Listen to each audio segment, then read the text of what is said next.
Hello, my name is Mohamed Tarek. I'm a member of the Turing.jl development team. And today I'll be presenting the work that has gone into DynamicPPL.jl, which is one of the main dependencies of Turing.jl. So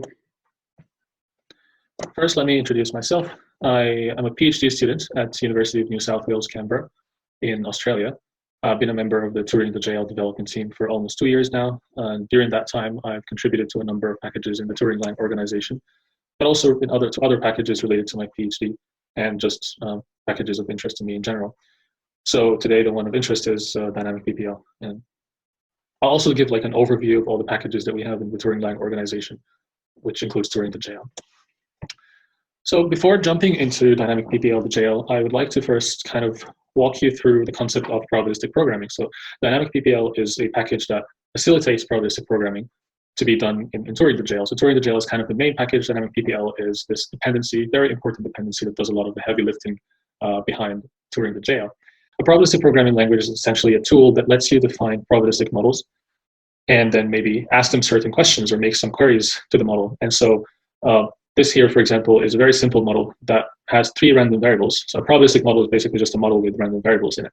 Right, so you have A and B are random variables with some distributions, and then you have C, which has a conditional distribution on A and B, and so the distribution of C will change depending on the values of A and B.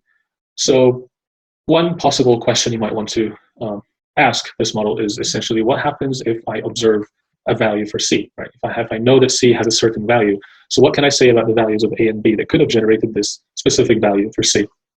Or in more rigorous terms, what can we say about the distribution of A and B, the random variables A and B, given that we've observed the value for C? Perhaps we can also observe a value for A and then maybe wonder what the distribution of B is now, given these values that we've observed, right? So these values tell us something about like the distribution of B, essentially. And so this kind of concept of observing something and then querying the probability of some other variable in the model is typically known as Bayesian inference. So Bayesian inference is probably best represented by just describing out Bayes' rule. So a lot of you may be familiar with Bayes' rule. This is kind of Bayes' rule in one of its many forms.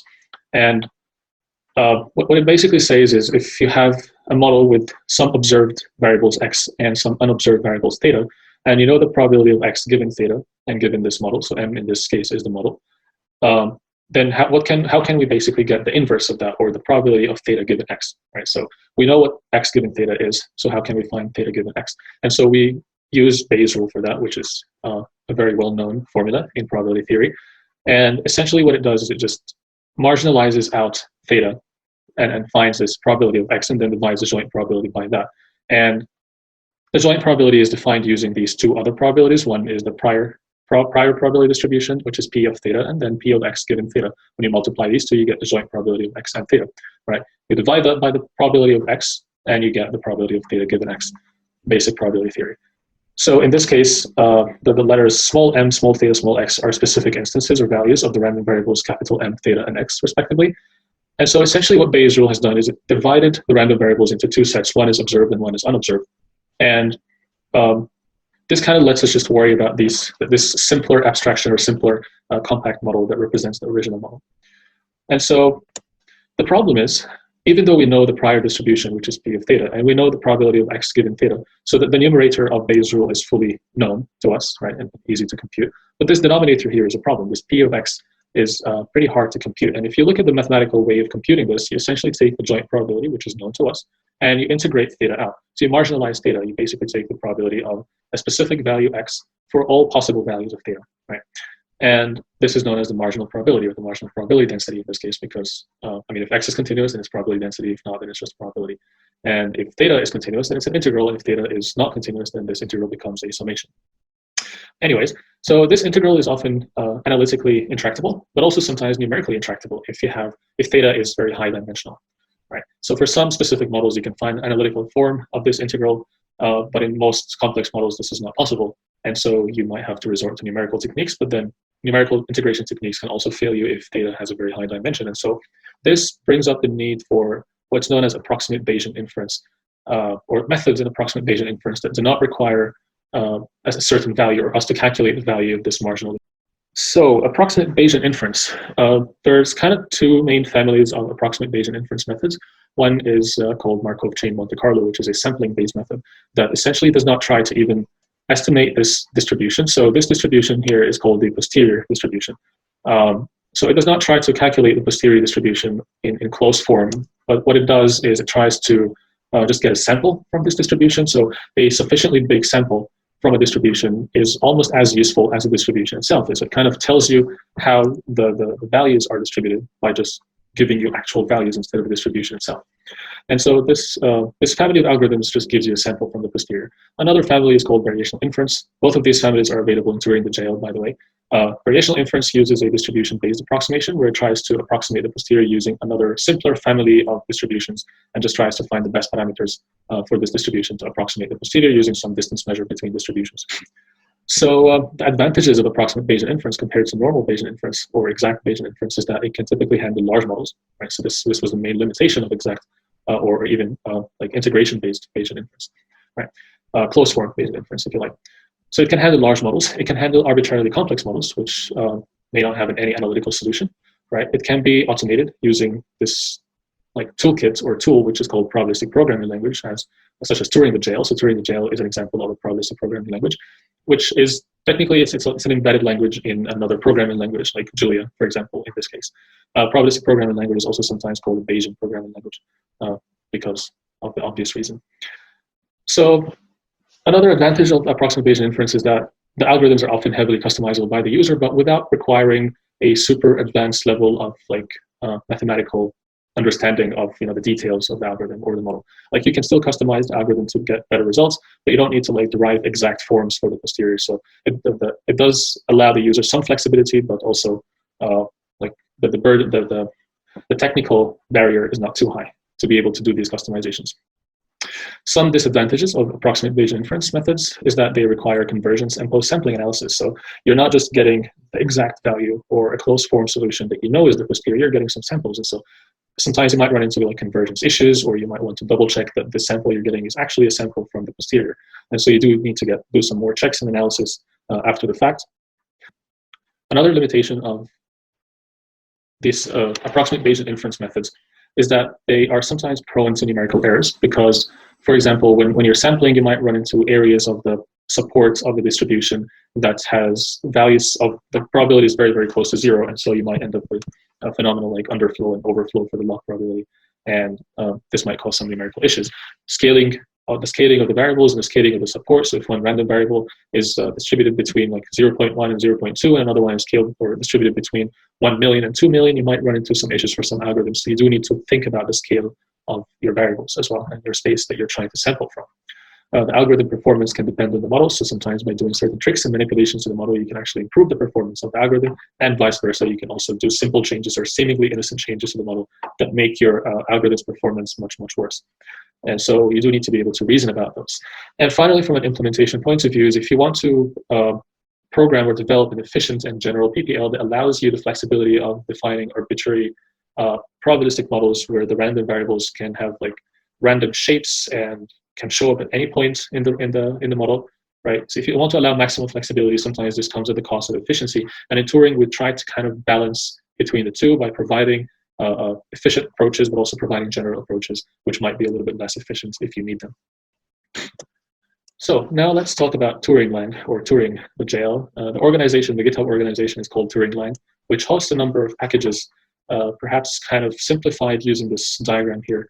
So this diagram shows a typical workflow for someone who wants to use Turing.jl. So you typically start from the model where you try to model the data generation process of the data that you have, and you just write down the probabilistic model that you think generated this data, which has some parameters, and so obviously you want to infer those parameters. And so once you define the model, the model definition part is first done in DynamicPPL. From the user perspective, the user just uses Turing, but under the hood, this is what's happening. Right? So the model definition is taken care of in DynamicPPL. When I say model definition, I also mean any data structure that's used to store information about the random variables, maybe inject values for these random variables to kind of evaluate the model or the probability given this model for specific values of these random variables. So you do want to be able to inject some values into the model and even like retrieve some values from the model and store some other information about it. So this model is kind of the implementation of the model that includes all these data structures. All right, so once you define this model implementation or model, you go into Turing.jl to perform inference. So inference requires two more inputs. First is the data, obviously, that you're going to be kind of conditioning on. This is the observed variables. And then you also need the choice of an algorithm. So there are various algorithms available to you in Turing. So there are many MCMC or Markov chain Monte Carlo algorithms, which are sampling-based algorithms like HMC, Hamiltonian Monte Carlo, or Metropolis Hastings. And these are typically defined in their own packages with a simplified interface, so you can just use them on their own.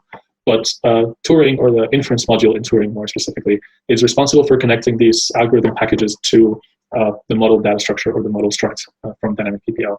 And it's accompanying data structures that come with it.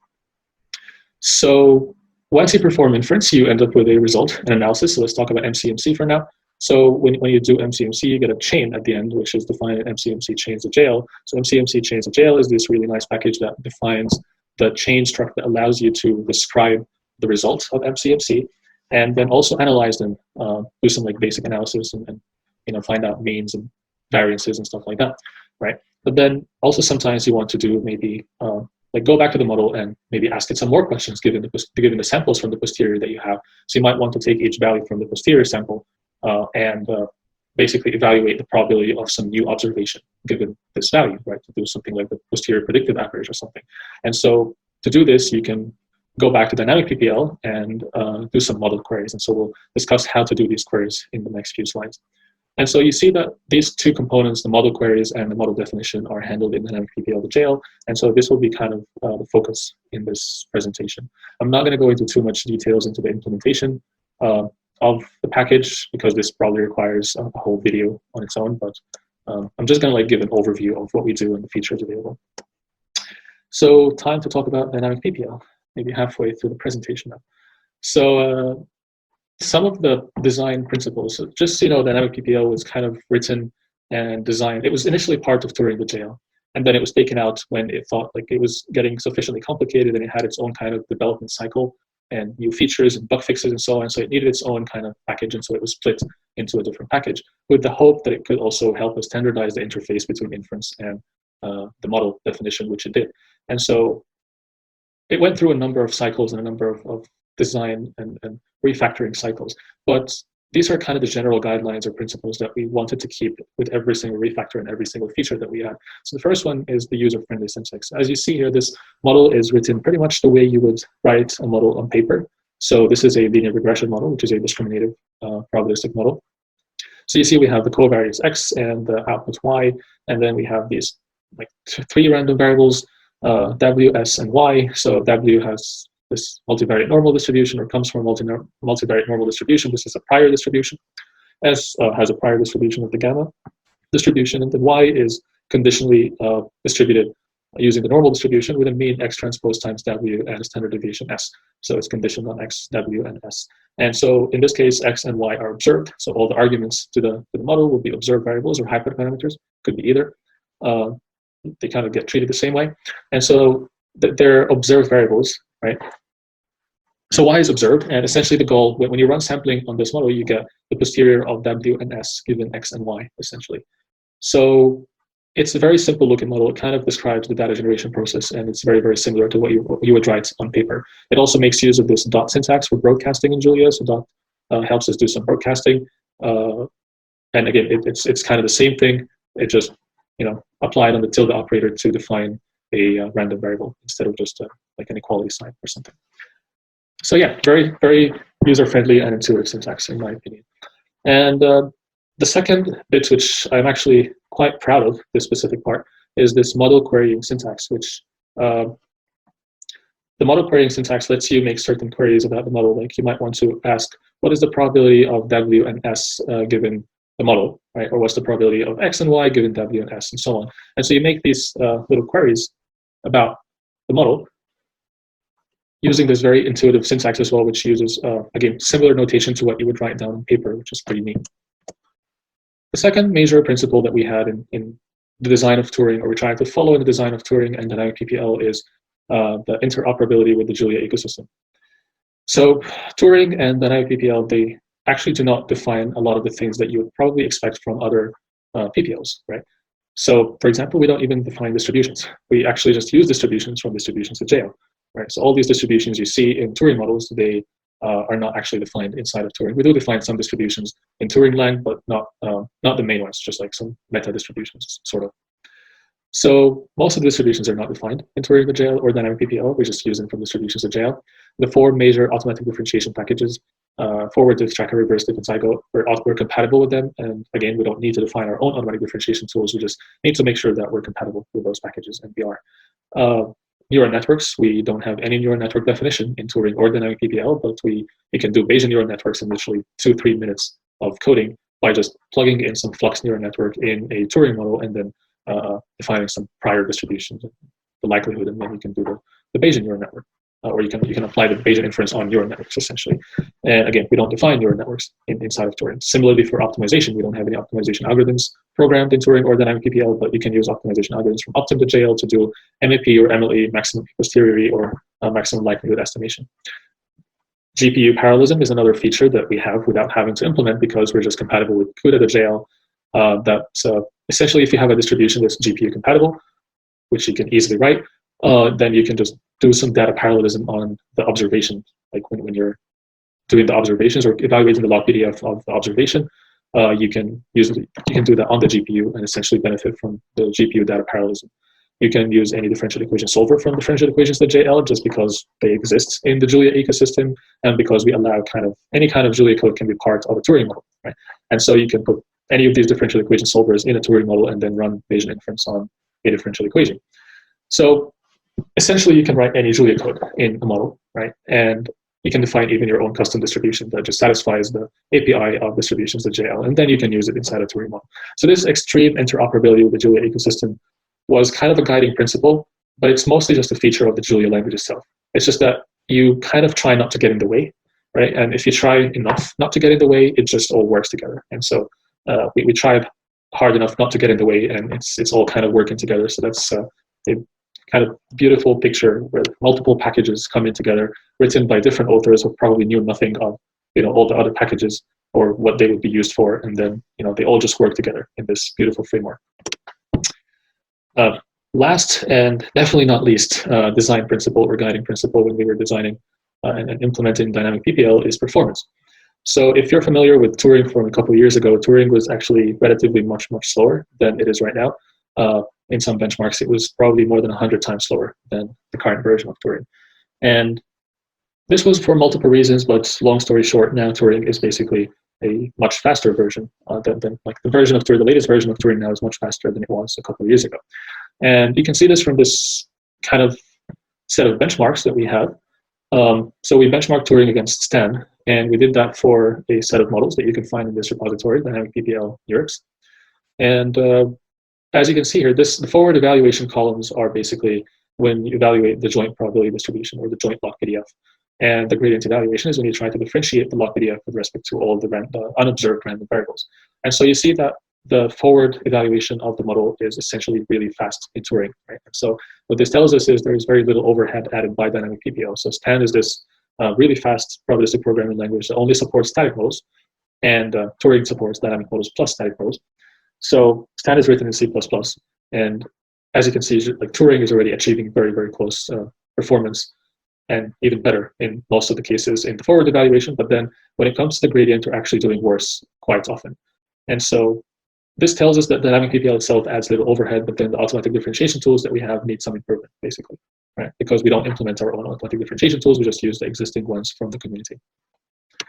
So yeah, I mean, the same results basically extend to the full sampling. So this is a full sampling benchmark running static HMC using both Stan and Turing. And you'll see that we're slower pretty much in the same models that we were slower before in the gradient evaluation, and we're faster where we're faster in the gradient evaluation because the gradient takes most of the time in HMC anyways.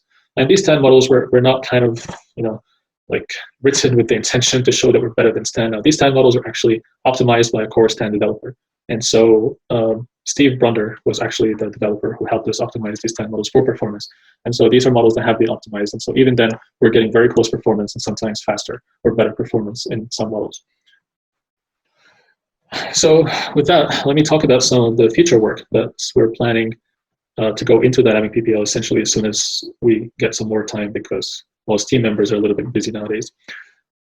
So the first feature, in my opinion, which is extremely important, is trying to treat DynamicPPL models or Turing models as distributions.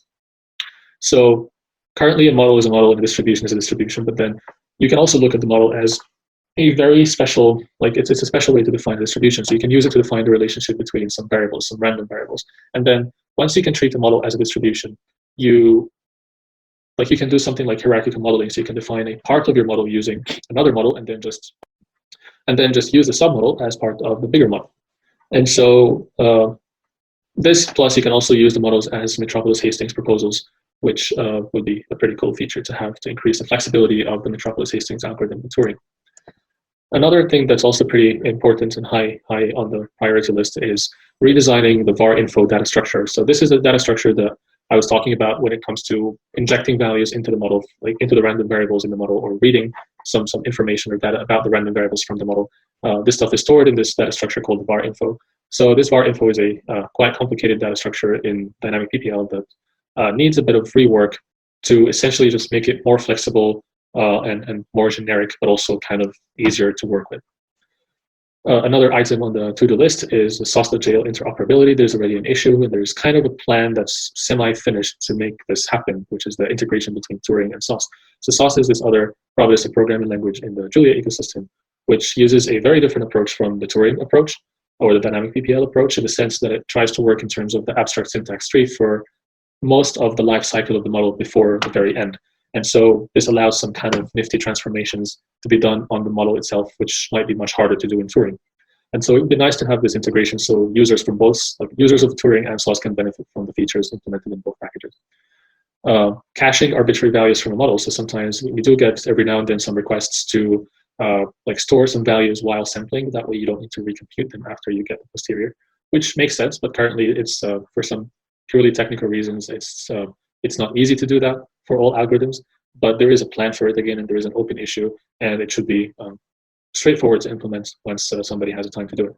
So another important feature that we have, or that we're working on, some people are working on, is extracting some independent structure from the models to allow for certain sampling algorithms, which would not be otherwise possible. So Philip Gabler, but also Martin and Han are mostly working on this to make sure to allow Turing to have this bug-style give sampling and infer.net style message passing algorithms, which require first getting the independent structure of the model. You can talk to Philip more about this. I think Philip also has a presentation on this work in JuliaCon 2020.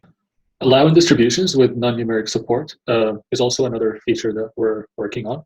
Essentially, right now, most of the distributions defined in distributions.jl either have a like floating point support, like numbers can be floating point numbers or integers, sometimes booleans, but like nothing that's like a graph or any arbitrary struct. So supporting these kind of distributions in Turing.jl and DynamicPPL would be an interesting feature to work on. Another very important direction that some people in the community are working on is this concept of macro-free probabilistic programming. So essentially in DynamicPPL right now, we have this macro that lowers the model that you define or the model that you write to some code, which calls other functions, and then these functions get overloaded using dispatch or customized using dispatch for different inference algorithms to do different things in the model. There is one direction, though, which tries to get rid of the macro entirely and essentially do this kind of transformation or this kind of code replacement as a compiler stage on a lower level representation of the Julia code. Instead of working with the abstract syntax tree, you work with the intermediate representation in Julia. And so this is a very promising direction because you basically don't need to rewrite your function, or if you have your model written as like a function, a normal Julia function, you can just run probabilistic programming on that or Bayesian inference on that without having to rewrite it using the macro, which would be an interesting feature to have. So some acknowledgements. I would like to acknowledge and thank Google Research and Microsoft Research for the generous support of this work. Kai, I would like to thank Kai for basically drawing the annotated model that I use in this presentation, Martin for running the experiments and getting the benchmark results, Steve Brunder from the STAN development team for optimizing the STAN models, and the entire Turing team, and Han for maintaining the Turing Lang project. And obviously, I would like to thank all the contributors of all the dependencies that we use in Turing, and even like the direct and indirect dependencies. I think you're all doing a great work, and we're really happy to be part of this amazing community. So with that, I thank you for listening, and maybe I'll see you in the questions and answer session. Thank you.